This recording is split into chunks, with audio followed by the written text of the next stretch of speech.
اب دیکھیں میں آج ہی ان کا ایک بیان سن رہی تھی، ان کے والد صاحب فرما رہے تھے کہ جی مجھے امریکہ نے $5 ارب کی آفر کی اور وہ میں نے ایبسلیوٹلی ناٹ کہا. مطلب شرم کرو بھائی، تمہارے پہ اسامہ بن لادن سے پیسے لینے کا الزام ہے، تمہاری شکل ہے ایبسلیوٹلی ناٹ بولنے والی. تم نے ایبسلیوٹلی ناٹ بولا تو تمہاری ماں مری تم جنازہ چھوڑنے نہیں آئے، تم نے کہا ایبسلیوٹلی ناٹ. تمہاری بیوی مری تم جنازہ چھوڑنے نہیں آئے، تم نے کہا ایبسلیوٹلی ناٹ. تمہارے بچوں کو کا حساب دونوں نے کہا ہم تو پاکستانی نہیں ہے، ایبسلیوٹلی ناٹ.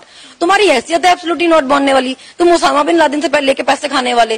تو آپ کی پوری پارٹی مل کے اور آپ کا پورا خاندان مل کے لوگوں کو پہلے یہ بتاتے رہے ہو کہ دیکھو اس نے ایبسلیوٹلی ناٹ بول دیا، یہ تو کتنا غلط کیا، پاکستان کے ساتھ زیادتی کر دی، ہمارے تعلقات خراب ہو جائیں گے وغیرہ وغیرہ. اور اب آپ لوگوں کو بتانا چاہ رہے ہیں کہ ایبسلیوٹلی ناٹ پہلے ہم نے بولا تھا. اور مطلب آپ انہی فلیٹس میں جا کے رہ رہی ہیں اور آپ لوگوں کو یہ بتانا چاہتی ہیں کہ یہ فلیٹ میں نے نہیں چوری کے نہیں ہے، ہمارے نہیں ہیں. مطلب آپ لوگ چوریاں کریں وہ سامنے ہو مگر آپ سے حساب بھی نہ مانگا جائے. اب انہی فلیٹس میں جا کے رہ رہی ہیں، کس حیثیت سے رہ رہی ہیں؟ یہ جو 5-5 لاکھ کا جوتا ہے، 10-10 لاکھ کا بیگ ہے، ان کا جو ہسبینڈ ہے وہ کیپٹن ریٹائرڈ ہے، اس کی کتنی ریٹائرڈ کی سیلری ہوتی ہے، خود تو یہ کوئی نوکری نہیں کرتی.